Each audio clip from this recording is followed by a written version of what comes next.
In 1985, American musicians banded together, literally, to create a hit charity single to help Ethiopia during a famine. The single, We Are the World, was the main item used to draw in donations from the public, with all sales of the record going directly to USA for Africa, Ken Cragen's organization that was committed to this cause. In support of the single, everything from shirts and posters to buttons, books, special edition magazines, a music video, and even a documentary of the song's creation were released.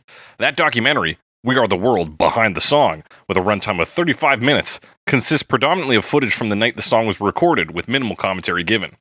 To correct the mistake of not providing us with enough commentary about that night, documentary film director Bao Nguyen set out to talk with some of the artists who recorded on that famous track and put together a documentary that would premiere at the Sundance Film Festival on January 19th, 2024.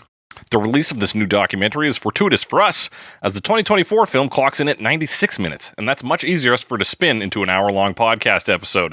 That's right, we're talking Bao Nguyen's The Greatest Night in Pop on Cover Me. That's right, it's Cover Me, the only podcast that usually compares famous songs to their many cover versions to find out which version is best, but sometimes talks about music films to find out what the deal is with Michael Jackson's home life. I'm your host, as always, The Snake, joined by my big fucking deal of a co-host. Alex Mildenberger. So I was a little delayed, but I think I came in with the right amount of vigor, amount of energy, the big amount of fucking deal. Alex, how are you on this glorious day? On this glorious day, I'm pretty good. We're Chinook in here. Oh, that's good for you guys. Yeah, or I think we are. It's warm either way. Love it. Love to hear it. My coworker was complaining because he likes to ski. Fair enough. Oh, yeah. But I don't ski, so this is good for me. This is great for me. Yeah, my coworker was excited because we had some snow on the mountains, so he was like, I finally got to use my ski pass. I was like, hey, good for you, man. That's cool. Can't stand that shit. Snow, get it out of here. Snow, You want snow, move to Calgary, I told him. Good. I'm glad you guys are warming up here. I'm hurting for spring at this point. We're getting there. Yet. We're getting there. We're getting there. It's I just want it to be now. Do you have no, it'd be April. It's April when you get you don't have cherry blossoms yet. That's late. No, April is cherry blossom time. Yeah. Yeah. Right early April. I'm excited for it. Hug some trees, do a little cherry blossom viewing. Yeah, get into it. Alex, we're dipping back into the wealth of trivia that is the song "We Are the World." Yep, we talked about the song last week. Yes, this week we are going to talk about the sort of process of the song as presented in, or mostly as presented in The Greatest Night in Pop. And we talk about the documentary as a whole, what we liked about it, what we didn't like. Yeah. And kind of get into it. Alex, you watched this last week? Yes, on the weekend. Yes, on the weekend. I watched it a couple days ago. Did you watch it by yourself? Did you have any company with you? Watched it with my partner. Partner. Is that New York? I don't know. Hey, partner. Yeah, watched it with my girlfriend. Nice. And which term do you prefer, girlfriend or partner? I don't know. I sometimes go for both. I was trying both out there. With different crowds. Yeah, I see that.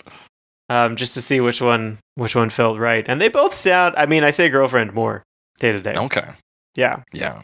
All right. I don't think I've ever used significant other. No, that's too much. It's a lot of syllables. It's a lot of syllables. It is logically consistent. It is logically consistent. And it is because partner can be, it's like business partner. It can be a lot of things, right? I know you were on the force, you detective, and you have a partner. What are we talking about here? Yeah. So it's interesting getting her perspective on some of the artists that I would maybe put on a bit of a pedestal. Okay. I'm interested to hear some of those only takes. Because some of the takes weren't that great. Which is, that is the process of recording, right? Fair. I was also interested in the takes of just like who they kind of talked up as the big musicians in this documentary. That was interesting. Because there was like big reactions to Billy Joel, which I thought was strange. I guess 85? What was Billy Joel doing in 85 musically? I guess that is kind of big for Billy Joel. Yeah. I just don't think of it because I know that he's such a self-deprecating dude and such a laid-back guy. So people are like, oh my god, Billy Joel is like, okay, I guess. It's just surprising he showed up at all. I don't know. Mm-hmm, maybe. I guess 85 was when he put out his first greatest hits compilation. So okay, so he's kind of just yeah. But I feel like most of his really exciting stuff was in the 70s. But yeah, I thought so too, because even Wikipedia is like, well, 77 was The Stranger. I'm like, okay, yeah, that's a time to be crazy about Billy Joel. And even Glass Houses was 80. But anyway. Mm-hmm. Oh, but An Innocent Man and The Bridge are in 83 to 88. So. Oh, this must have been where he met Ray Charles. Ray Charles, yeah. No idea. Oh, and Cyndi Lauper's on that too. Cool. Cyndi Lauper, that's right. And he's worked with Cyndi Lauper. We get to find out about all the social circles, or at least some of them. Yeah, some of the social circles. But yeah, it is interesting who comes up in it. I don't know if we want to dig into that too much right now. Well, yeah, I guess let's talk about the general structure of this. So they really talk about the build up to the recording night, and then the back half of this is some of the early inspiration of why did they do this. Talk about Band-Aid with Don't They Know It's Christmas? Is that the name of the song? Don't They Know It's Christmas? Do They Know It's Do They Know It's Christmas? And how that kind of it's Christmas. Don't they know it's Christmas? Fucking know it's Christmas. And how that kind of inspired this. And then of course, as we said last week, Bob Geldof, the only non-American in the room kind of thing. Yeah. Or on the track at least. Yeah, on the track. I don't know who was doing the lighting. Yeah. Except for one guy. That one guy, he seemed American. Yeah, he did. Yeah, so you get the backstory of okay, Bob Geldof got the gang together for this, and then we do discover that he joined up on this project as well, and gives the world's biggest bummer of a pep talk. Yeah. to get people going. But it really does focus on the timeline of events. There's a big emphasis, especially because Lionel Richie is one of the main sources and one of the main creative forces behind the song itself. We get a lot from him and his perspective and what he was doing at the time, because he was, and it's weird that it's almost really good movie storytelling is that everything kind of centers around the American Music Awards happening at the same time as well. Yes, yeah, it is really interesting that we're that there was such this time limit. You know, or they set up the stakes, right? So we want to create this single, and how are we going to do it? Oh, there's this convenient thing that's happening, but it limits us to this very specific time frame. Yeah. It's all the makings of a good heist film or something. We got to get the gang together. We have this small window to do a thing, and here's how it's going to happen. We got Lionel Richie as our guy on the inside. He's hosting the AMAs, and then yeah, exactly. So you get to piece everything together. They open the film up with some kind of glamour shots of the recording night.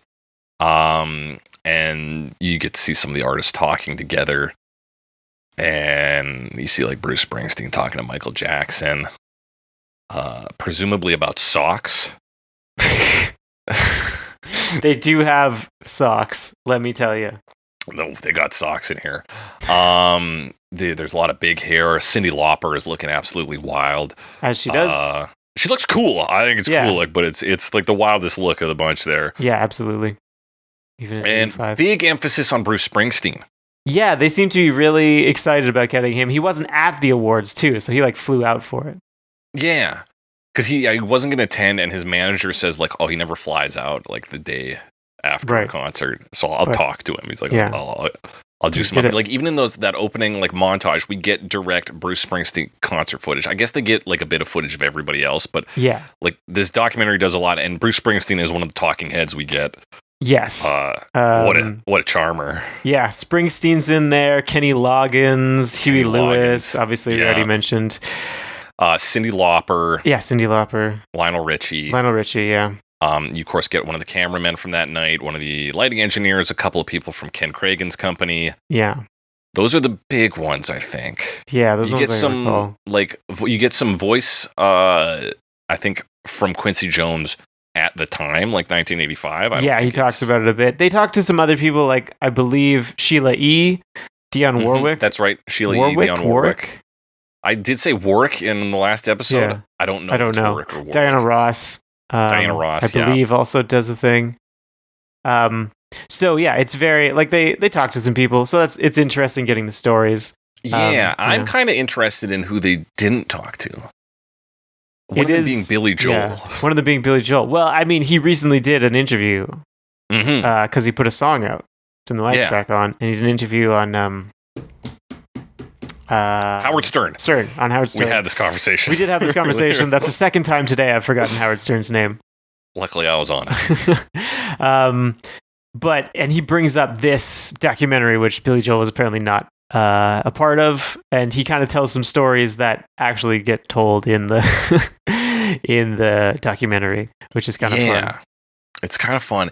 I wonder though, and this is my take, because like especially with Lionel Richie on the line, and he talks a lot about how meaningful this project is throughout the film. He talks about the impact of it, and like he ends the whole thing by being like, "This is like my home, and it's the studio, and right? Like, this is, and you know, and all the memories there, etc." And I do wonder if Billy Joel was just going to come on and kind of do the same thing he does for We Didn't Start the Fire. We're like, it kind of sucks, doesn't it? But like in a fun way. In a fun way, and like and kind of give some of the dirt of the recording process that maybe they didn't want to focus on. Yeah, perhaps he didn't quite fit that mold quite as well of the telling the story they wanted. Or maybe he was just busy, or like his publicist forgot to pass on. It could be scheduling thing, because they do bring on Cyndi Lauper, who was one of the like quote unquote troublemakers. They even call her that in the film. Yeah, that she was like highlighted as one of the people to look out for. But she was still pretty positive about it. It's interesting. I mean, it's an interesting group because it's so many people from like across genres, right? Yeah. And just people have even like varying levels of like current fame. Like obviously Springsteen's a fucking giant. Yeah. Still. And like to hear him talk about the song, he's very diplomatic about it. He's very even, very level in his approach to it. He's like, right. It was a very, he talks about, he's like, oh, it's very broad in terms of, he's like, I listen to it. It sounded very broad, but he's like, but that's kind of what you need when you got all these voices on there. So it makes a lot of sense. Then he talks about, you know, the effectiveness of it as a tool versus like as an aesthetic piece of art. Like he's very even-handed with his approach to this, which I don't think Billy Joel would have that kind of diplomacy. Yeah. I mean, well, it's funny. One of the stories he told, he told a couple, but he was talking about Bruce Springsteen specifically. He's like, you know, I know Bruce, and like you can, if you listen to the song, you can't really tell, but sometimes we're in the chorus, sometimes we're not, because there was like a sandwich table, and they were just hanging out eating sandwiches and like drinking beer. Some of the time. That's something that was missing, because the only story we get of like drug use in this one, or any sort of like that kind of weirdo relaxing where it's like we were just hanging out eating sandwiches, is Al Jarreau, who like was getting fucking hammered during the and they were like bringing in bottles of wine, and they were like, all right, we need to get his part done, and then he can keep drinking. Yeah, and like apparently Lionel Richie kept taking the bottles back out. He's like, okay, there's a new bottle for him. I'm gonna swap it with an empty one and leave. Yeah. So that's funny. And there's a couple, I mean, there's that, they mentioned that Cyndi Lauper's a bit of a troublemaker. Yeah.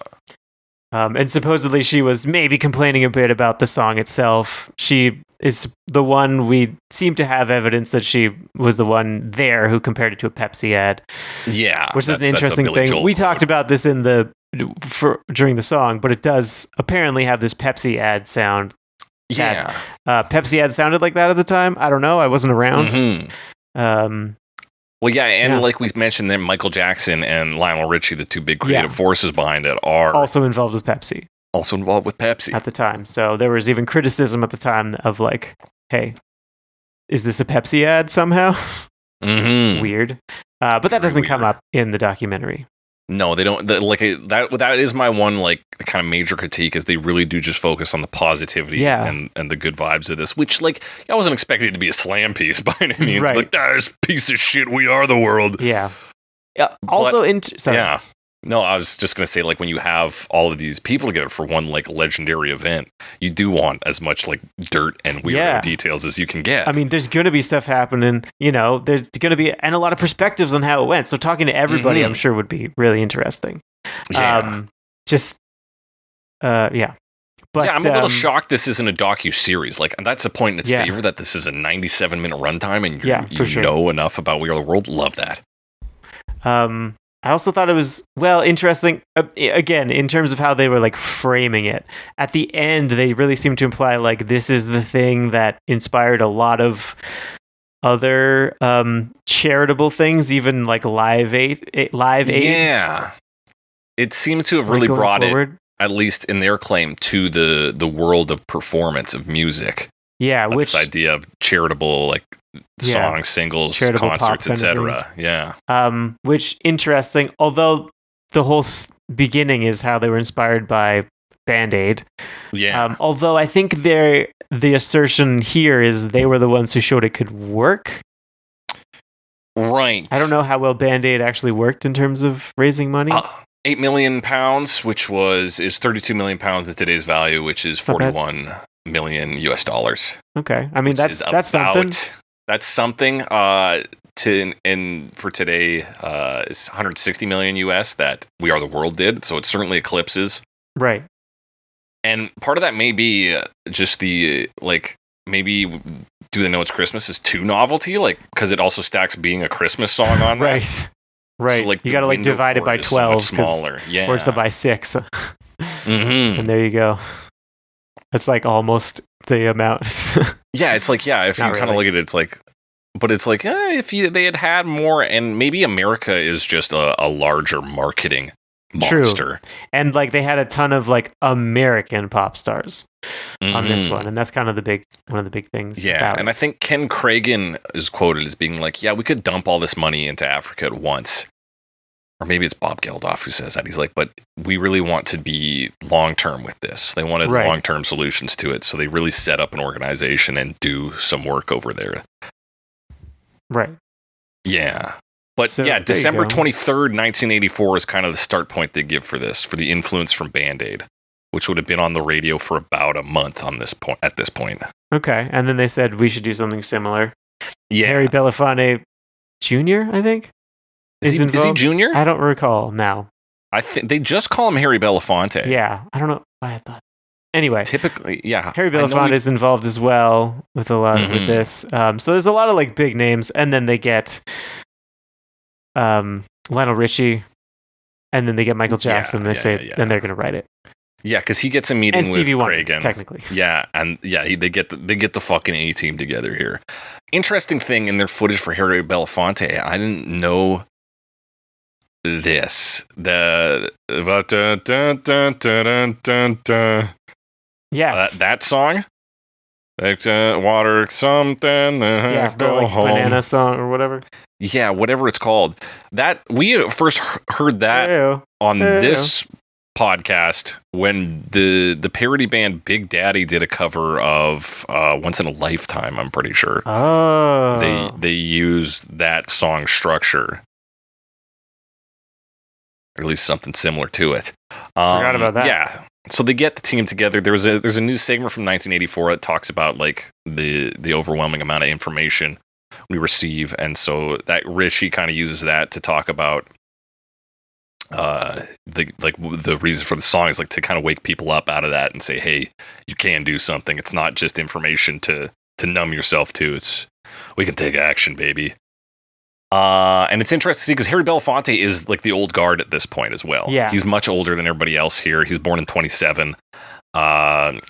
And so him reaching out to Richie and like, Stevie Wonder and Kenny Rogers, even, who's actually still pretty old at that point. But Lionel Richie specifically is like as a cross-generational movement, which really helps this song get legs. Yes. Because it's not just like Harry Belafonte and then whatever other old fogies you can manage, probably Kenny Rogers and Frank Sinatra. Yeah, you kind of get the young, the people that are happening now, right? I mean, Lionel Richie getting some hits. Yeah, Michael and they kind of talk about how also, Richie is a bit hungry at this point. Okay. Because he's had hits, but he's gone solo and his name, he doesn't have name brand recognition. Not in the same way as Michael Jackson, who has released Thriller at this point. Yeah, who's just hot off of Thriller, and he just came off a tour with his brothers. I think it's very funny that Quincy Jones calls Michael Jackson, doesn't even bother to get his brothers on. Like, they're in the chorus. Oh, they in the chorus? That's There's right. Some Jacksons in there. Okay, good. They're in. Yeah, so he brings on Michael Jackson. Jackie, Latoya, Marlon, Randy, and Tito. Okay, Keto? Tito. Oh, Tito. That makes way more sense. What we really get from this, one of the nice things of this is Lionel Richie tells us a lot about the song making process. Yes. Pretty interesting. Pretty interesting stuff. So he tells us a weird anecdote about Michael Jackson being scared of driving, but driving on freeways specifically. Right. Yeah, that was a cool anecdote. Yeah, and then he's like, he had all the back streets memorized to get to my place. But they did most of this, if not all of it, at Michael Jackson's home. Mm-hmm. Or like the Jackson family home. The Jackson family, like estate or whatever it is. Yeah. We see a shot of the outside of it. Yeah. It's pretty fucking huge. Yeah. And he tells us, and this is something, you maybe don't think about, but he's like, Michael Jackson can't actually play music. Right, yeah. He doesn't play guitar, he doesn't play any of this. He's like, so he's just walking around humming shit all the time. Which is cool. To like figure out music. He's like, yeah, it's crazy. He's just going, and then he tells us about the anthem process, and then he kind of goes through some of the, like, two anthems. He does one anthem, I think it's like Star Spangled Banner, he hums out. Mm-hmm. Lionel Richie does for us, and then he's like, no, it's not like that. And then he does the bit from Rule Britannia, and he's like, there's something there. So that's their basis. We also get a lot of charming anecdotes about Michael Jackson in this one. Also, like, ones that point him out as being a fucking weirdo too. Yeah, definitely. His pronunciation of Lionel. It's like, he called me Lionel. And the fucking zoo that Michael Jackson lives in. His various animals. He had was it a chimp? Was it a monkey of some kind? Yeah, there's Bubbles the chimp, right? Yeah. And okay, Lionel didn't want to touch that. And then they're hanging out. They're like trying to do some writing. And Lionel's like, I keep hearing somebody saying, shut up. And like this, like, barking or something. He's like, what is that? And Michael Jackson tells me, he's like, oh, the bird knows how to talk and the dog doesn't like him. Right. It's just insane. It's just a fucking madhouse in there. And then later on in the documentary, he tells us about a lost snake. Yeah. Because he's like, okay, we're laying down. He's like, we're playing some music, we're singing, and then like he's like, all of a sudden I hear something, and then he's like, I turn around, there's this big fucking snake, and Michael's like, oh, I lost that snake. Like, that snake's been lost for like a week or something. Yeah, there he is. Yeah, he's like, Lionel, he wanted to come out and hear us play. He wanted to say hello.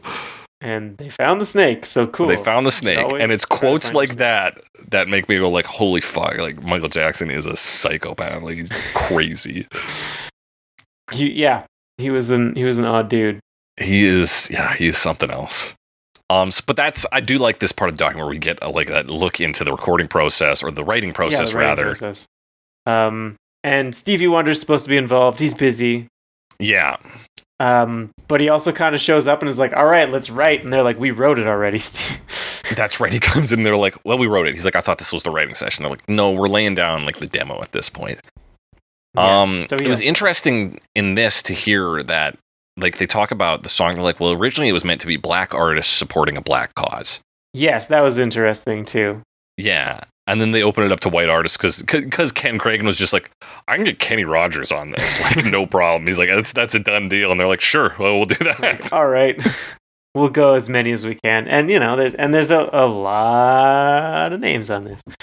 Yeah, and a lot of names. And they talk about, and this is the part where they talk about kind of who they're going to get on and how they're going to get it. This is where the AMAs come into play. Yes, the American Music Awards. Everyone's going to be in LA for the AMAs. Yeah, and they talk about all this work they had to do with Larry Klein, who was the American Music Awards producer. Right. I loved his entrance here because they're just like, and we had to talk to Larry Klein, and it's like Larry Klein, he's got like long gray hair. He's sitting in a studio and he's just like, back then, the American Music Awards were a big fucking deal. It's so sounded good. like a gangster or something. It sounded exactly like a music exec from the 80s, exactly. Which is like part gangster. Yeah, you know what? Fair enough. Yeah. On that business side. Yeah, and they talk about assembling their team, kind of. Mm-hmm. And how they kind of picked people out and people they wanted and couldn't get, or because because the head of creative, her name is this is the head of creative for the Cragen and Co. Harriet Steinberg said she wanted to get Madonna on. She's like, we should get Madonna. Right. But Ken Cragen was like, no, we got to get Cyndi Lauper. It's like, and for some reason they couldn't have both. Yeah. So just Cyndi Lauper. Mm-hmm. Fair enough. And some of it was just like commercial success. Is like, oh, Steve Perry has like the third highest single right now. Yeah, Steve Perry's big. I mean, I guess maybe that's why Huey Lewis and the News. I think that's exactly why Huey Lewis and the News are on there. Daryl Hall and John Oates. Yeah. And obviously Bruce Springsteen, who we mentioned, they were very excited they could get him. And he wasn't even going to the awards, like I think we wasn't even going to the awards. And so it was a bit of a reach, but to get him, one of the ones that is like, a natural pick is who the author of We Are the World book, David Breskin, called the concerned musician, Bob Dylan. Bob Dylan, yep. They got Bob Dylan, which everyone was very excited about. Mm-hmm. Because he's like, even in the 80s, he's already a living legend, right? Yeah. Like, I mean, all the artists there were like, we grew up listening to you. To you, yeah. Or most of them. A lot of them. Yeah, there's like a moment where Bruce Springsteen's like, it was so cool, I got to talk to Bob Dylan. Yeah. I mean, yeah, it would be. Early Springsteen was considered like a new Dylan, you know? He was kind of the next generation. Yeah, and he he wore that inspiration on his sleeve. It wasn't like hidden. He's known to be a Dylan fan.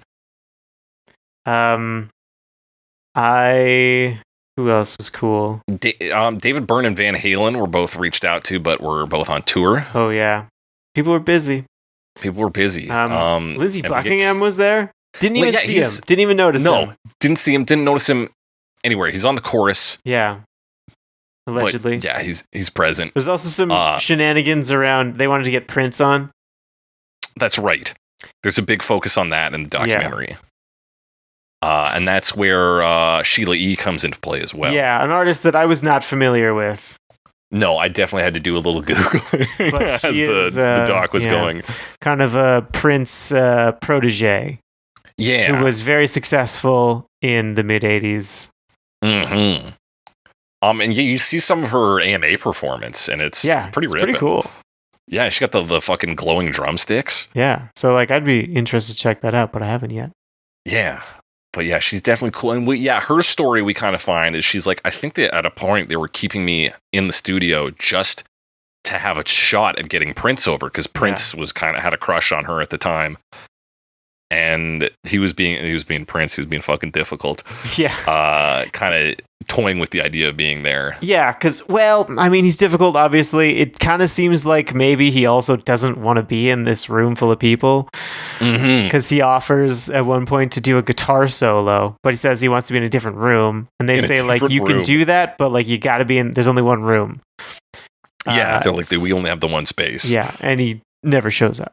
He never shows up. But also, there's just not really room for a guitar solo in this song. Yeah. You could fit something. You could probably do something, but yeah. Yeah, it's the classic, like, hey, we're all coming into one place to sing. And he's like, okay, that's great. Why don't I go to a different place to play a guitar solo? It's like, well, that's not the project. Yeah. Not really what's happening here. So he doesn't show up. He doesn't show up.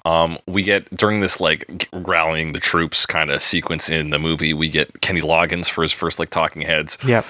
Who talks, it's so funny. He's known for having this very sweet, soft voice. That's part of the reason he gets contrasted with Springsteen in terms of where he's placed on the recording. Mm-hmm. And then he's like, I got a call from Michael Jackson. He's like, did I know what was going on in Africa? No.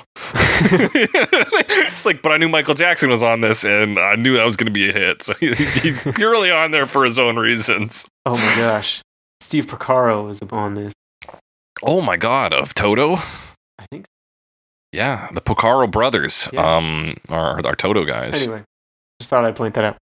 Yeah, and then so we're getting the group together. January 18th is the next big date. It drops in the documentary, 1985, 10 days before recording. Rich starts talking about the big names, and the first big name he drops is Billy Joel. He's like, Billy Joel? I'm like, what the fuck? Billy Joel? Oh, man, Billy Joel. Yeah, and Billy Joel is there. He does a bit.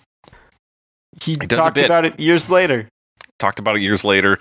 He comes in wearing a nice red scarf, looking very cool. Yep, looking very cool. I'm like, I love Billy Joel. I think part of this documentary is like positive reinforcement for me and my music tastes, which are 50 years out of date. Yeah, exactly. But yeah, it's a lot of artists I listened to doing stuff back in the 80s. Yeah. Interestingly enough, checking out the dates, I believe exactly 1 year before the Challenger disaster. Oh. Is that relevant? Not really. Not really, except that Frank Turner has a song about the Challenger that references Challenger disaster, and that's the only reason I know the date that it happened. Well, there you go. Yeah, so January 18th is when they kind of lay down the chorus, it seems like. Ritchie credits himself with the chord progression. And he credits the lyrics to Michael Jackson. They talk about getting the melody. And then kind of working from there. Mm-hmm. Yeah, and it's just like them humming something or something. They like get it from something else. Kind of, it's interesting to hear the process. Yeah, clearly not that interesting though. I kind of forgot the specifics. It's always interesting to hear about processes like that. Yeah, and this is where the snake emerges. Yep.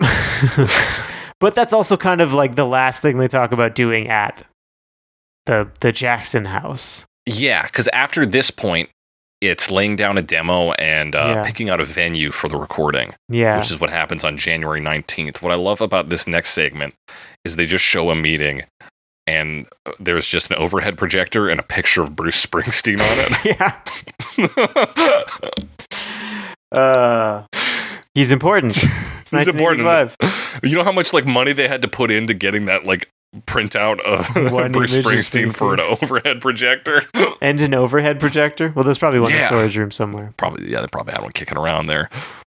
But it's very funny to think of this meeting where they're just like, and this is Bruce. Everybody, take note. Yep. That's Bruce Springsteen. That's Bruce Springsteen. When he shows up, make sure you. I don't know. Yeah, make sure you give him a cold one, baby. I don't know. And a sandwich. Get that man a beer and a sandwich. That's Bruce Springsteen. This is where they're like trying to figure out a place that is like convenient, can fit all these people, has good vocals, has like good acoustics in it. And they're talking about, I think this is where they're talking about the danger of it leaking to the press, right? Yes, they're trying to not tell anyone too many details so that they don't get completely swamped, which I guess, but like there's press there anyway, so yeah, maybe it's somewhat. Somebody had to find, like, somebody's going to follow them from the AMAs to wherever they're going next. Yeah. But, yeah, so they're trying to keep things as low-key as possible. That's the January 19th. January 20th is when they turn in their like, melody and lyrics to Quincy Jones. Mm-hmm. He likes it. He approves. He likes it. Yeah, he gives a thumbs up. And they lay out the demo the next 3 days, January 23rd. This is where we first meet, I want to say Gattaca so bad, Humberto Gatica. Gattaca. The recording engineer who also worked on the 25 for Haiti version. Okay. Right. So he's been on both versions of this. He's a big recording engineer. We get to hear from him a few times. He talks about it being something simple, production-wise, that you can get the best out of all the voices. Yeah, because there was a lot. There's a ton of thought they put into that. Yeah, and they get into some of that later here, particularly with Tom Baller. Mm-hmm. Is it Baller? Wish it was a little bit taller. I wish it was Tom Baller, who like went to gospel church with Quincy Jones. Oh, right. And Quincy Jones said like he wasn't white or something like that. Yeah, he's like, you're not white. And he's like, that's the nicest thing anyone's ever said. Yeah. So they get this guy on, and they show like some of the, I don't know if it was actually him doing it or if they just kind of replicated him doing it, but he's like pulling singles out from each musician who's on board for the project, and he's listening to them, and he's like, okay. And he's like, well, I've worked with Tina Turner before. I've done some of these things. And you kind of just see him go to work. And at first I was like, fuck this guy from gospel choir. Like, who cares? And then just to see the efforts he went to and like the thought. To think of where everyone would fit in. And it's like they're fitting people in based on their vocal ranges, which apparently was still difficult just because some of the rock and roll focused singers were maybe a little less practiced in terms of their like pitch, hitting the pitch. That's a big concern for Huey Lewis, right? Yeah. Because he gets the big role eventually, the role that was meant to go to Prince. Yeah. And Kenny Loggins recommends him for the part too. Yeah, Kenny Loggins is like, fuck, get Huey Lewis in there. He's killer. And then they're like, hey, it would be great if we harmonized this next line with Cyndi Lauper and Kim Carnes. He's like, fuck, he's like, I just got through my line. Yeah. Oh, no. So, yeah, like, he is the example of, like, rock and roller, not a technical singer. Yeah. And having to, like, really step up. Yeah. So, I mean, there's a lot of shots of them recording and various takes, and obviously a lot of the takes in this documentary are not the final takes, you know? Yeah. I am really curious what I looked into it a little bit, but like the pitch correction technology was in 85, because they didn't have like auto-tune, they didn't have other like pitch correction software. Yeah. They could really just, as far as I can tell, speed up and slow down tapes. Interesting. To change pitch. So I don't detect any sped up or slowed down tapes personally. No. I don't know how well they could hide it. So I'm really curious if there's just another take where they hit it perfectly, or if there's more engineering going on there, because there's definitely some flat parts that they sing, you know? Yeah, you definitely hear these people like really struggling with their lines and like have to do them again and again. And it's the first time they're seeing this song, right? Like they're not practiced at all, and it's not like it's written for them, kind of, but not really, you know? It's like the cassettes are sent out; they're mailed out, right? The 24th. So they do have the demo, and some of them didn't listen to it at all. Yeah. We know Huey Lewis listened to it, and he's like, "Oh yeah, this is going to be a hit." Smokey Robinson, who's also available for an interview. Anytime I see him now, I just think of his what is a cameo video he did for somebody where he pronounced Hanukkah Chinooka. I've not seen that. Happy Chinooka. It's so funny because he's like, I don't know what this holiday is. He's like, I don't know. And then like later interviews, he's like, oh yeah, Hanukkah. Yeah, I know that one.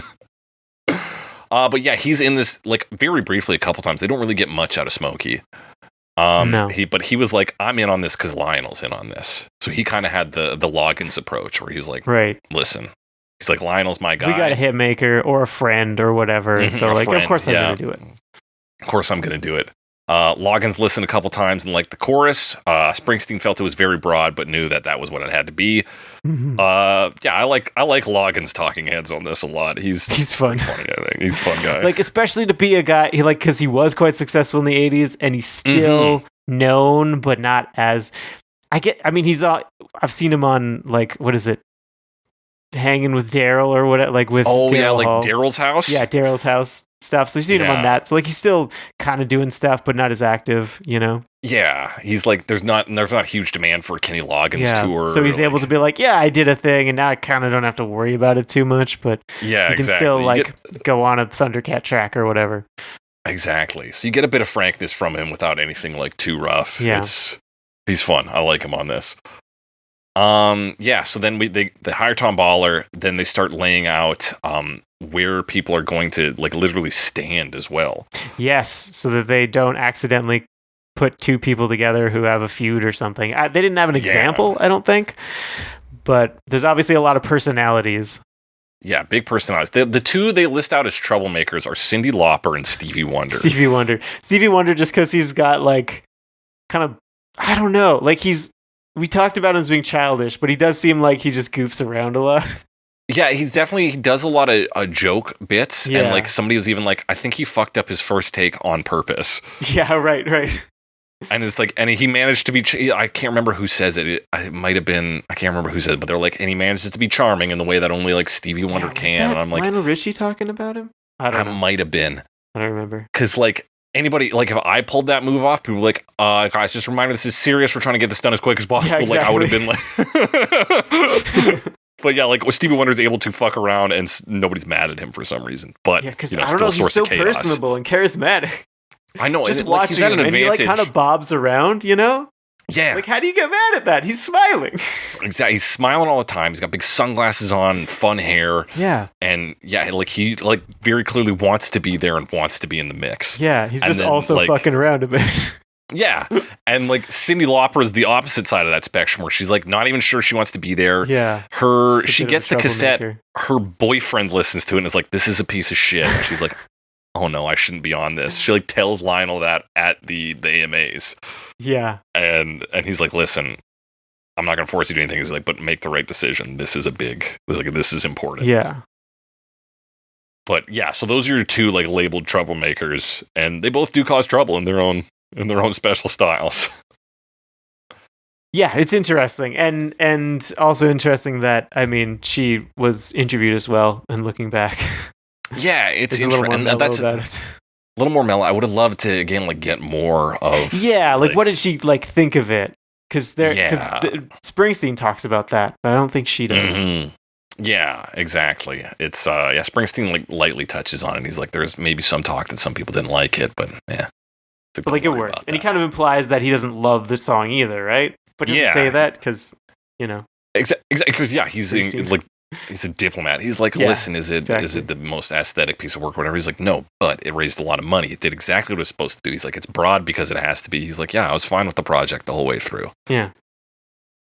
Yeah. So then when in the documentary, it takes us from January 26th to January 28th, the recording day. Lionel Richie's day starts at 10 a.m. basically. Yeah. Which means he had to be up before that because it's 10 a.m. to be on set for the AMAs to get and doing things. So he's having a long day. He's having a long fucking day. Yeah.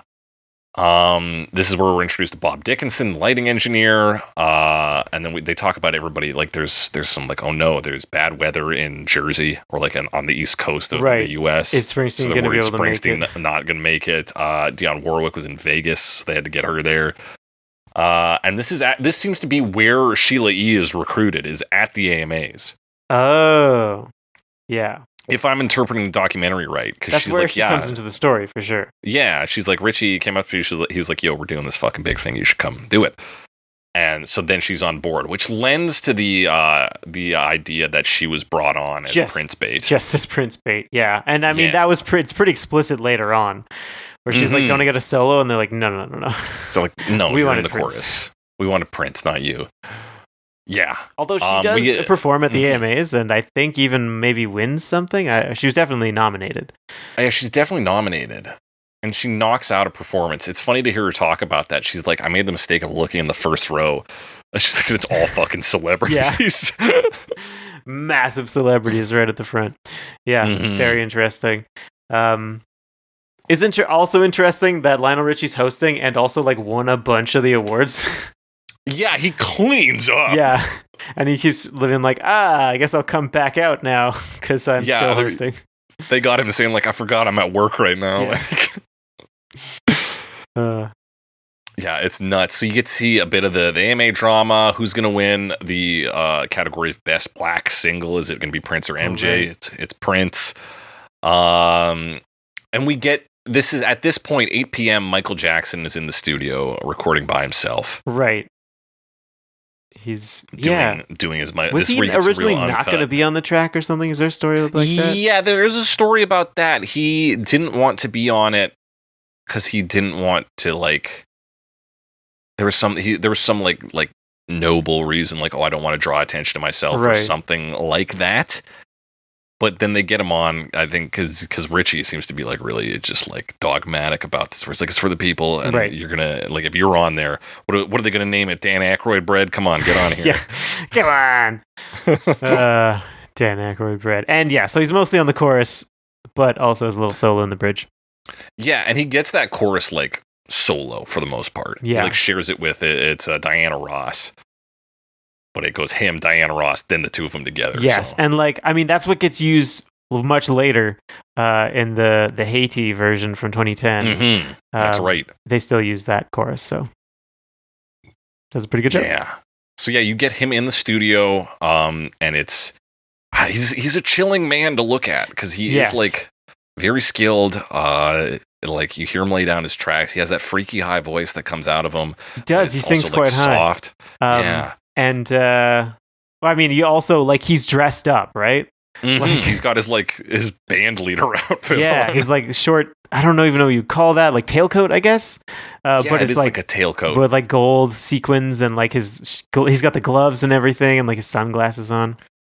Yeah, and his is this where we get the shot of his fucking sparkly ass socks? Yeah.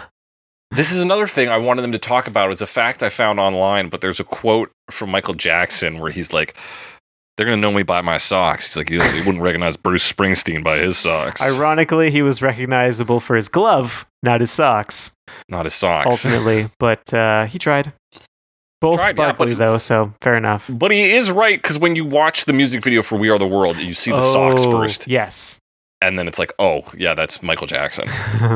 Well, I don't know why we had to take a pot shot at Bruce Springsteen for socks. He's just not known for his socks. Yeah, so we get him recording this. This is when he talks to Quincy about whether it should be you or me or you and I. Mm-hmm. And then they decide on you and me, much to my chagrin. And yet not mine for some reason. Not yours. Not rubbing you the wrong way. Hear us discuss this last week. Yeah, that's right. Or it's a little tasty content last week. Yeah. It'd be weird to listen to this episode and not last week's, I think. Especially considering we're referencing it directly. Yeah, what else can we do? They're so interlinked. I just want some Dan Aykroyd bread.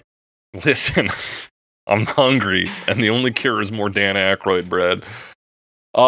Then we finally get people starting to show up. And we get the famous sign. I didn't mention this in the last episode, the check your ego sign. Check your ego at the door. Yeah. They didn't have Gatorade back then, so he couldn't say check your haterade at the door, too. The pun didn't exist yet. It didn't exist yet. We didn't have that technology. We get to see people pulling up in their cars. They talk about like people on site being like, oh, who's going to show up next? Kenny Rogers rolls up in a fucking DeLorean. Yes. The DeLorean is pretty cool. Pretty sick. I forgot to get the name of the cameraman who they interview. Yeah, I forget. But he did. He was pretty animated. Yeah, very animated guy. Shots, some of the footage. Yeah, in some of the shots, and he talks about, he's like, this Pontiac GTO. They did have Gatorade back then, just confirming. I don't know if it was as big of a thing yet. They just hadn't developed that level of pun yet. Yeah. And maybe Gatorade wasn't pun technology hadn't advanced far enough. Yeah, it was still a bit behind. But yeah, so they talk about people pulling up. We see Billy Joel in the scarf, and then this camera guy gives a story of Bruce Springsteen pulling up in his Pontiac GTO. And just how crazy that is. Which, it is pretty crazy. I'm just looking up a Pontiac GTO because I don't know what that is. I kind of know what it is. You had a Pontiac, not GTO. I had a Grand Am. At one point. A Grand Am. Yeah. It was big and heavy. Yeah, Pontiac GTO looks like exactly what you'd expect Bruce Springsteen to drive. Absolutely. If you're looking at the right year. Yeah, I don't know what year it is, but like the shape of it, it's definitely not this one. Not certainly not the 2004 model. GTO. Anyway, cars. Cars, baby. We're not the men to talk about that. And it's pretty cool. They're talking about everyone like arriving and lining up, getting in the room. They start getting they compare it to like the first day of school and like all this nervousness. Lauper talks about like kind of clinging to Billy Joel. She's like, oh shit, I knew Billy Joel. There's a lot of people I didn't know. So she's just like, I'm going to hang out with him. Right. And it sort of splintered a little bit into like your cliques or just people who know each other, Yeah, and we get a choice bit of comedy from Paul Simon delivered to us by Kenny Loggins. He says, Paul Simon says, whoa, if a bomb lands on this place, John Denver's back on top. Yeah, it seems very of its time. I don't know why he's talking shit about John Denver or what exactly happened to John Denver. He's just not the most popular. Like, John Denver's probably, like, when is his, like, heyday for music? I would not know. But yeah, some fun topical commentary. Yeah, people kind of just, in 1985. Hanging out with each other. It's a good joke, I think. Yeah. And then it's revealed, boom, Bob Geldof's here. Yes, he does a little pep talk, kind of.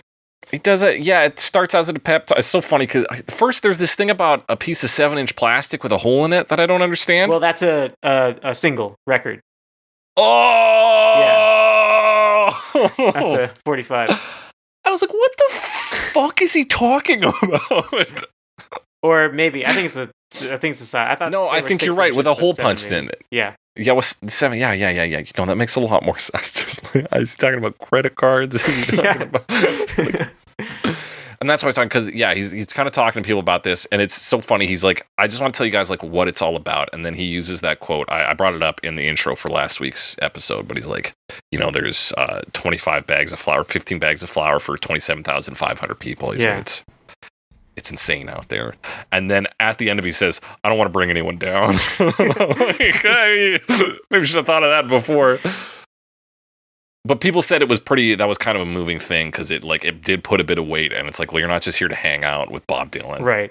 You're here to, this is for a serious cause. Let's give it our all. Yeah, and like it really does, I mean, everyone really does seem like they want this to work. At least that's how it's depicted here. And maybe for sure people were more troublemakers than it was shown, or people who were troublemakers weren't shown, and there's at least one person who just leaves. We'll talk about that. Yeah, I'm excited to talk about that. But everyone really does seem like, they get it, Yeah, they get it. We do get some footage here as well of, people do feel it is presented like everybody's in on the cause, at least on some level. Yeah. And then we get some shots of Dylan, who they're like, Bob Dylan was kind of out of place here. Yeah, and oh my gosh, he looks like sad almost, like he's alone in the crowd. So uncomfortable. Yeah, he looks very alone and just like sometimes a bit confused. And it's I don't know. They do talk. Yeah. Sorry, I don't know what his relationship with substance abuse is exactly, and I don't know where he was in terms of that in the 80s. I know that wasn't his heyday, Yeah. So maybe there were some issues there. I don't know. Maybe. That was my first thought, was like, has he been drinking a lot or something, Maybe. I thought maybe he just like kind of didn't like crowds, and also kind of knew that he wasn't a pop singer. True. He does. Yeah. He's out of place in that way. And he's kind of he's popular, but he's kind of the previous generation of popular who inspired the current generation of popular. Exactly. Or even inspired the previous generation of popular, Like, it's been around. He was like 60s, 70s were really his big time.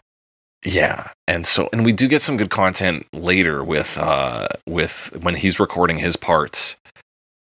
Quincy Jones and Stevie Wonder both helping him out. Yeah, and that's another story that's in this, but also got told by Billy Joel in the interview.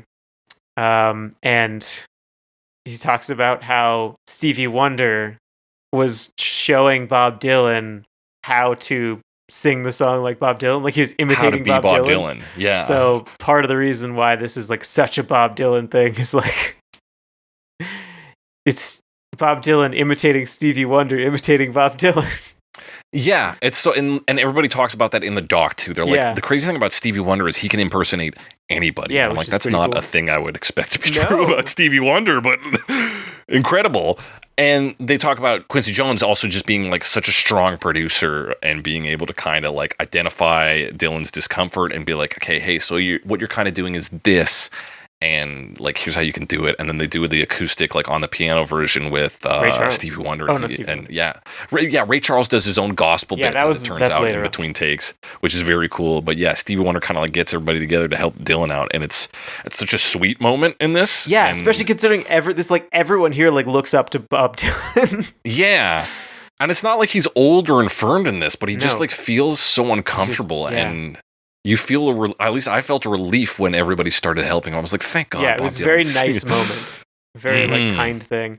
And I mean, you even see it like when he starts recording his solo, he's so like quiet and they're like, you gotta sing up, Bob. Yeah, I'm like, he's like mumbling it and he's like kind of just saying what the chorus is saying. Yeah.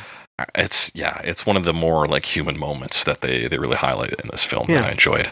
Cool moment. But before all that, they break down what's going on for the singing. They're like, we don't want any harmonies on this. They're like, some people are harmonizing, we don't want that. They're like, if you reach a point of the song that you can't sing, like that's not in your range, just don't sing. We're not going to miss you. There's enough people here to cover that. Like, sing when you can. When it's out of your range, don't. Right. And then Quincy Jones tells a joke, I think, here. He says they're going to do it a cappella, which I believe he means a cappella, but he's being silly. Yes. He's being a little light. They talk about how sweaty it is in there. And then we get to the meat of another bit of, we talked in the last episode about the Taking Our Lives line. Yep. This is the bit of backing vocals that Stevie Wonder suggests this is one of his chaotic moments. Yes, and this is like a big debate, it turns out. Mm-hmm. It's heated. Yeah.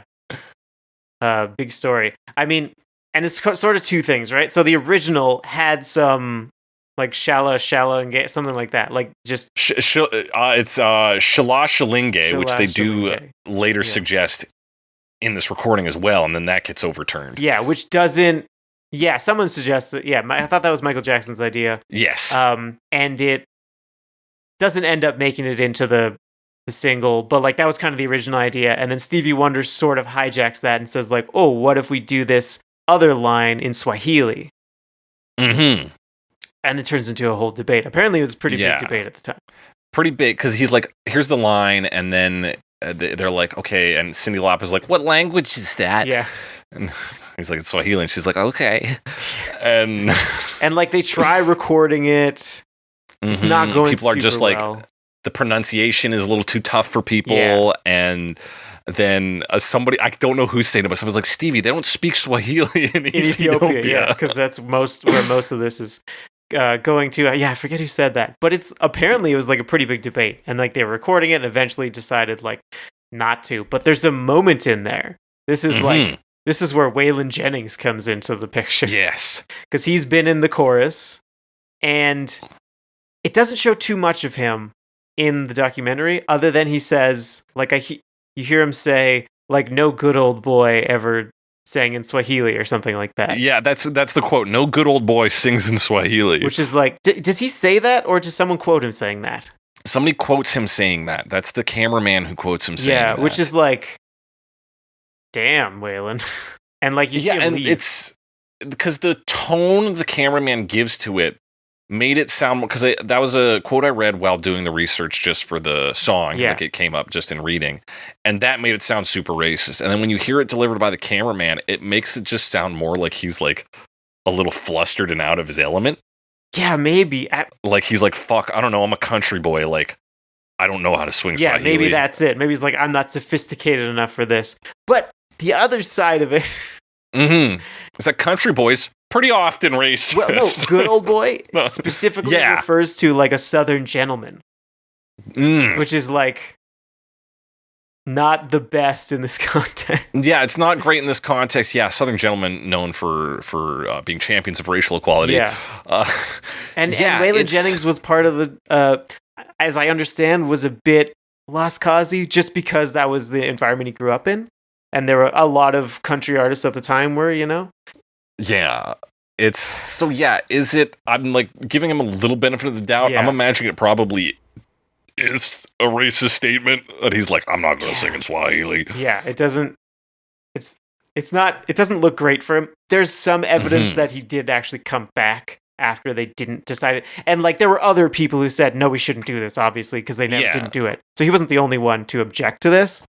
And he maybe came back and sang in the chorus again afterwards. It's a little unclear. Yeah, he is still credited on the chorus. It's not clear whether they had takes from before that had him in it. Yeah.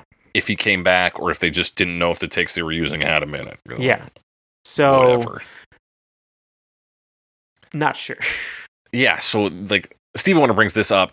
It causes chaos. Geldof comes in there and is like, "You're not talking to the people who are starving." Yeah. It's like, you're talking to the people who can help. So singing in Swahili or, I don't know why I said it that way, Swahili, or any like other language, it's like sing in English, because that's what people are going to connect with. So, Michael Jackson tries to get everybody in on Shala Shalinge. Doesn't work. Doesn't work. They eventually land on One World. I forget what the actual One World, Our Children. Do they actually say that in the final one? They do. It's, you know what? Like it's a backing line thing. Yeah. It's like, and I miss it every time I listen to it. I've never actually caught it. "We are the world, we are the children." Yeah. One world, our children. Yeah. Like it's, like those are and it's broken up. Keywords. Yeah. A lot of good, and I was so glad to see some of this in the footage, because I read about it. And to hear it, the blind jokes that Ray Charles and funny stuff, and Stevie Wonder are doing. They sing one of them, which is the driving home. He says like, "I want to go home, but if you do, you got to get driven home by me or Ray." Yeah. Like, And this is when they have this moment where they all start singing the Banana Song or whatever it is, the Harry Belafonte classic. That's fun. As a shout out to him, that's very cool. He's there as well. Yeah, he's credit to Harry Belafonte. He just comes in, does the job, and like leaves. There's no like he didn't want more credit for X, Y, or Z or this. He's just like he's in. He's happy people are doing this. Everybody gives him a shout out by singing his song with him for a bit. It's very sweet. Yeah. There's another good blind joke where Stevie tells Ray he's gonna help him find the bathrooms. Yeah. Very funny. Those guys. What a silly guys. Silly guys. We get to hear about the food they ate there. Tina Turner was singing about fish burgers at one point. And I believe it is Humberto, Mr. Gattaca himself, who talks about how Lionel Richie is like a very thorough chicken wing eater. Oh, yes. They do talk about the chicken specifically. Yeah. He's like, this dude cleans it up to the bone and makes like a nice, like beautiful little stack. Very interesting fact about Lionel Richie. Yeah, not what you would expect. No. I don't know what I would expect. I hadn't even thought about it. I never considered. I'm like, how does Lionel Richie eat his chicken? Thoroughly, I'll bet. Thoroughly. I bet he's a thorough man. Yeah, that man can chew a fucking chicken. Oh, I'll say this of Lionel Richie, too. Pretty good looking today compared to 1985. He definitely has some like fillers going on. Yeah, he definitely does. You can see he's a little puffed up in some spots, but hey, if I had money, I'd be filling up everything on Let's fill it all up. Fill her I'd be up, like a boys, balloon man. We say. Yeah. Yeah. So, I mean, this is kind of when they move on to the solos, right? Yeah, they talk about the Prince controversy, which then leads to Loggins nominating Huey Lewis. We get some footage of Lewis looking just fucking stressed. Yeah. And as he's trying, it takes a couple takes. This is also where you get, they're like, Cyndi Lauper's also on this part. This is the bridge. Yeah. And then they're like, there's some noise. There's something coming in. What is it? And then eventually they're like, Cyndi, earrings. And like your jewelry. She's just decked out in these really like long like, beads and stuff. Big chunky beads. Yeah. She got like 5 pounds of jewelry she takes off. She's kind of like, it's my earrings. Okay, Okay. I'll take them off then, and like she's like, it's not funny. Yeah, she's playing ball. But apparently it pissed off Quincy Jones because in 2018 he was like fucking earrings. Quincy. Yeah. What are some other big moments? Dionne Warwick could hear herself sing. There's like some recording issue that happens when she's singing her part. And they make it. This is where the joke about Ghostbusters comes in because there's like a ghost in the audio or something. They're picking up something. So make a Ghostbusters joke, and then and Dan Aykroyd's there. Apparently, Dan Aykroyd's there. You see shots. He looks like a fucking intern. Like he looks like he's. I didn't even like realize he gets like I didn't even notice him. It took a while for me to figure out who he was, but I'm like, oh, he's the one who doesn't look like a famous musician. Yeah, and then I mean Huey Lewis also. Somewhat Ghostbusters related because the Ghostbusters song famously is I Need a New Drug by Huey Lewis and the News. That's right. I wonder if they it's had not to keep that those song, two separate. It's ripped off. Like it's the progression. Like it is so insanely close. I think he even has a writing credit on it. I think he does, yeah. Something like that. Anyway, it's a whole thing. Yeah, so we go through all the drama here. Al Jarreau being fucking hammered for his part. Yep. We get comments from the cameraman about how much the second chorus rips. That's Springsteen, Steve Perry, Kenny Loggins. Yeah, which is quite a group. Also, Springsteen talks a bit. I think it's here about he's like, I just came off tour. I did okay, and like, some of his early takes are pretty rough. Yeah, you get to hear them. They're rough, and they can't be. I mean. I say that, but he still sings like he's Bruce Springsteen. Yeah, he's still. Now, the tone of Bruce Springsteen. Yeah, so I don't know how he keeps those vocals up because they sound like he's just putting it through the garburator. Yes, I've always said that about Springsteen, or often. Like I don't know, it doesn't sound healthy. It doesn't sound like it's good for like 5 years tops before just completely blowing your voice out. But he's been doing it since the 60s. So I don't know, man. Sometimes it just works out. He's just a man. Yeah. But he praises Steve Perry's vocals too. Springsteen's like, Steve Perry is fucking great. Yeah. Like, He compares him to Sam Cooke. He does. We've talked about on the show for Wonderful World. Thing to do.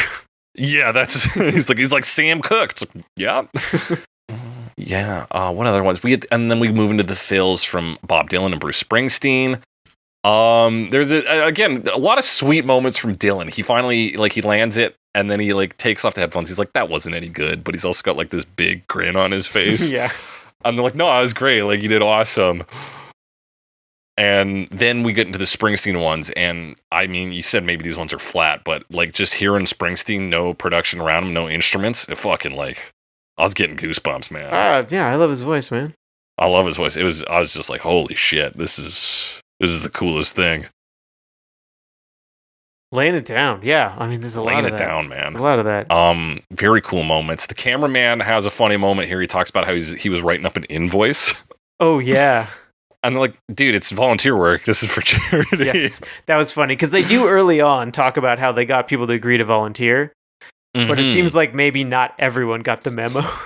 Yeah, they're like, hey, we're doing this big gig, and he's like, oh, great big gig. I got to pay rent this month, and it's like, oh no. Yeah, one night, perfect. Yeah. Yeah, one night I'm working for 47 different big musicians and Dan Aykroyd. Gotta throw Dan under the bus every time. And you know what? I'm there for it. Yeah, Diana Ross didn't want to leave because at the end of it all is she was one of the last ones there. She had too much fun hanging out with everybody. And I mean that's part of the ending anecdote, but we'll get into that. One of the notes I missed here is when they started going around to each other asking for autographs. That was cool early on, and then yeah. I mean, interesting to think of. Obviously, we sometimes think of stars as not being human kind of thing. Mm-hmm. But they're all like, hey, I like your music, or I also listen to your music. And it's like, hey, they're like real people. Yeah, it has very sweet like high school yearbook vibes too, where you sign my yearbook. Yeah. But it was their sheet music, and I can't remember who asked Billy Joel first, but Billy Joel was the first person to be asked. It was like Dionne Warwick or something like that. Yeah, I don't remember. I think you might be right. Exactly. That's who I'm thinking. But yeah, it was someone big who was like, "Oh my god, Billy Joel!" Billy Joel's here, and he's like, "I have a beard at this point in my career." He's like, "I'm kind of rocking a beard and a scarf sometimes." You're like, "Hell, right on." But yeah, that was a very cool moment, and I wonder if that led into the opening shot of the music video where all their signatures appear. Yeah, it really does. That's, the first thing I thought of for sure. Mm-hmm. And then it gets done again in the 2010 one. Yeah. You'd think so, right? They're so related, and it left an impact. It seems so tied, people, yeah. Right? I'm sure there's, and of course they signed a lot of, because there's a bunch of merch and stuff for the people who worked on it, t-shirts and things. I think there was a lot of signing going on that night, as well as singing. I believe that. But yeah, we kind of come to the end of this. Things are wrapping up. It wraps up at about 8 a.m. according to that book author, and that guy drives Quincy Jones home. There's a big simulcast of the song across the world 3 months later. Yes. Which is then it's 8,000 radio stations across the world played the song at the same time. And then the following year, I think another 6,000 still did it. Okay. It's not bad. Not bad. This is where Springsteen says it did a pretty good job and as a tool to achieve a result. That's what he says. And it did, right? They raised a fair amount of money. $160 million in today money. It's pretty good. Pretty good. We get Lionel Richie talking about how much this moment meant, how much the space means to him. He talks about a quote his father told him about how you can never go home at a certain point. Yeah. He's like, the house is there, but the people are not. And Richie's like, this is that house. Which is an interesting way. It's very sentimental, obviously, but the song is very sentimental as well. It's a big sentimental piece. And it's a big thing, especially at this point in music like this, you don't necessarily get a chance to work with a lot of your peers, in this way. So I'm sure it was very surreal. Yeah, to gather up all these people, especially at a time where scheduling things like that would be impossible. Yeah, I mean they're all phoning people up that. Nowadays you could tweet somebody, be like, "Hey, you want to come to this point?" And they're like, "Yeah, bro, send me a car or whatever." I don't know. Exactly, or they'll just be like, "Hey, I can't, but I can send you some. Send me an address." we can do things just over the internet or whatever. There's so much flexibility of how people can collaborate now versus 85 for COVID. Interesting. For COVID. Yeah, no, we had Gal Gadot and friends singing Imagine. Oh, right. I forgot that they solved that problem. Yeah, that was actually my vaccination. Just listening to singing Imagine. Because I never wanted to face the world ever again after hearing it. That's right. I was like, nope, staying indoors. Here's my questions for you, Alex. This is kind of the end of the documentary. They give a nice photo of everybody there. Who would you have liked to see them interview? I already mentioned Billy Joel. Who they didn't talk to. Who they didn't talk to. I feel like Stevie Wonder would have been interesting. Yeah. Just because I don't know much about how he actually acts. Yeah. And he's actually you get a bit of his character in here, but you don't get like any direct conversation with him. Yeah, but there's a few. I mean, maybe some of the other big names. I feel like they did a pretty good job of covering it. Like, I don't necessarily think Paul Simon would have had more to say. As a Paul Simon fan, I would have been interested. Yeah. Do I know that he would have had the most exciting takes? No. Yeah, but I almost wonder. I'm trying to see. I think they did a pretty good job of just like getting people. Like, these people seemed like involved, you know? Mm-hmm. Even like Kenny Loggins, it was like, oh, they came to him and were like, hey, who should we put on this part? Oh, you know. Yeah, he's got sort of a critical role. And they have a story. I wonder if they interviewed more people and they were like, well, they didn't really have a story beyond this one, so we'll like pick the best version of it. Yeah, because like they get Smokey Robinson, he's just on the chorus, so like maybe that was their way of including the chorus. I'm trying to pick people who are still alive. Yeah, I know. You're looking at the list. You're like, hey, maybe if they had got Harry Belafonte. They had like Dan Aykroyd or something. See what he is alive. He's alive. I also think, I don't know, it might be interesting to see what Lindsey Buckingham thought of it, because he was like not in the footage. Yeah, legendary guitarist Lindsey Buckingham, who is on the chorus somehow, but like not in any footage. I don't see him in any of the footage. So like, what did he have to say about it? Why was he hiding at the sandwich table the whole time? Like, I don't know. Yeah. And I mean, Daryl Hall and John Oates are still around. Yes, it would have been interesting to get both of them. Yeah, not in the same room though. One's playing a guitar solo in a different room. Yeah, exactly. Or like Quincy Jones would also be interesting. Yeah, Quincy Jones is tough. They do have some vocal recordings from him. Yeah, which don't. I think they're a little more precious with him ever since that magazine interview he gave where he talked about knowing who killed JFK. That's true. It might be... among other things. I'll wonder if they were like, we can't trust anything he says to be true. Yeah, they're like, we have some old recordings from him. We can't really, he's a bit of an unreliable narrator at this point. Yeah, he might just, either be just unreliable, misremember. I don't know if he'd misremember it. I feel like he's got it together more or less, but like he might just not care enough to tell the truth, you know? Yeah. like Robert Pattinson in interviews. Oh, true. Yeah, he could be like, well, none of this shit matters. Like, at this point. The Batman showed up or whatever. Like, yeah, he's like, Robert Pattinson showed up. Yeah, he was a baby at the time. But hey, we knew we had star quality. Yeah. Do you think that in 1985, when this was recorded, Quincy Jones knew who killed JFK?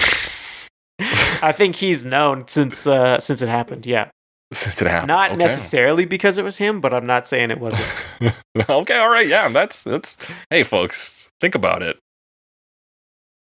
It's. How else would he know? How else would he know? He knows where Paul McCartney is buried. I don't know. Yeah. That's actually why they had to bury Paul McCartney, is he killed JFK. Yeah. Oh man. Listen, Alex, so overall verdict on this documentary film? Interesting enough. Not the most like biting documentary, but it was cool to learn about this thing. Like this, it's cool that this thing happened. Yeah. And sometimes there's just not that much drama, you know? Like, I'm sure they could have gone into a bit more of it, but like just learning this much about it was interesting enough, I think. Yeah, I think like I know like not that much drama. I would have loved to hear just like more of that. Yeah. It is more of a fluff piece though, and that's not necessarily a bad thing. True, it's very positive. We talked about how they kind of focus at the end, like, oh, this inspired all this stuff, and it's like, or it was one more step on the road to Live Aid or whatever. Yeah, exactly. Because, I mean, like, yeah, Band-Aid was already done. This was inspired by Band-Aid, which then, snowballed into So it's like, things. Is it just one more peg on the board? Or is it like, did this inspire it? Kind of. But I don't know. I mean, it was wildly successful. Yeah. Like, if anything, it's their marketing machine power. I think that would be the inspiration rather than just the concept of making a charity single, because that was already done. Yeah. I think it's a very cool piece of history. I like that in this era of documentaries, it's a tight hour and a half. Yes. And it's not purporting to be like any crazy like expose all thing. It's just like, hey, here's an interesting thing that happened.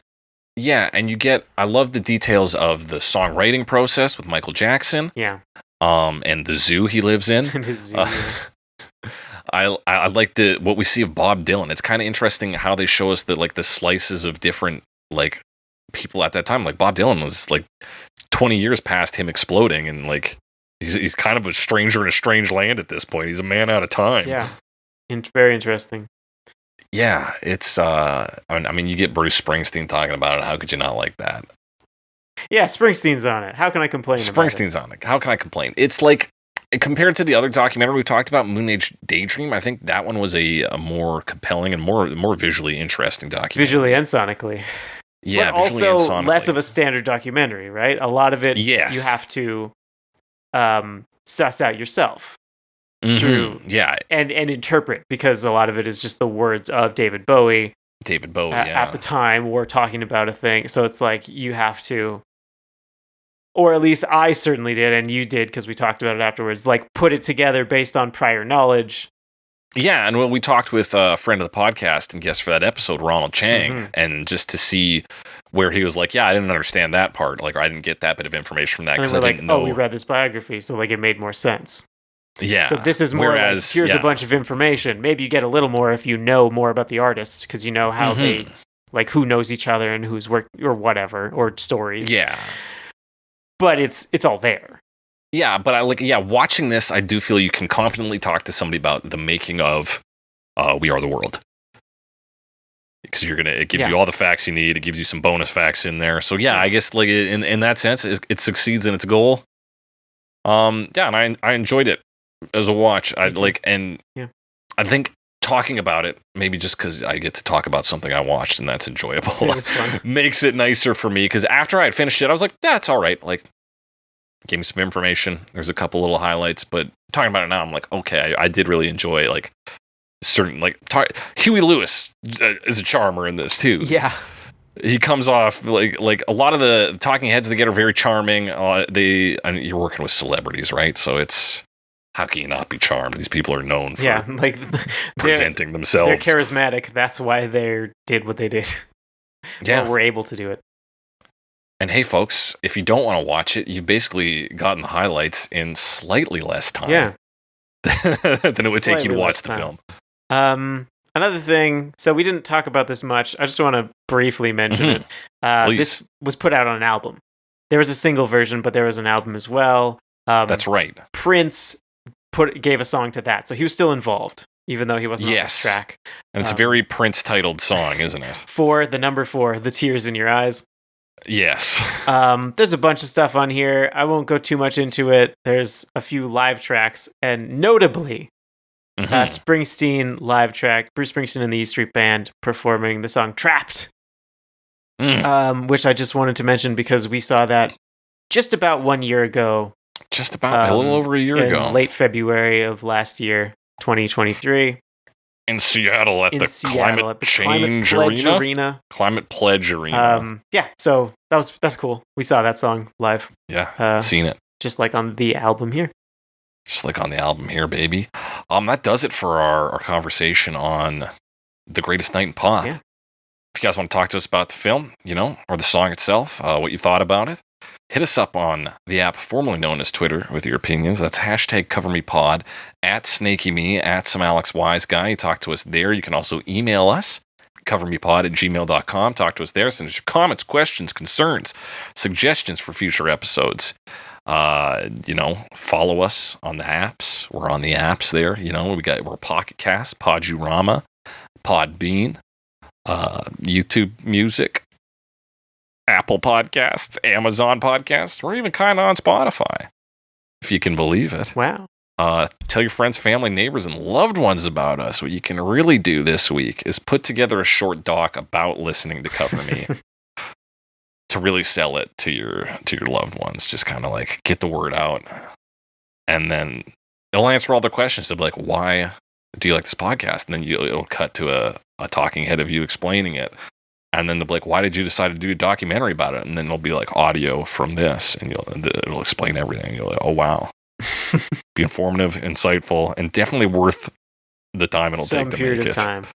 Some period of time. For sure. I would say 2 minutes is probably about the amount of time it's worth putting into it.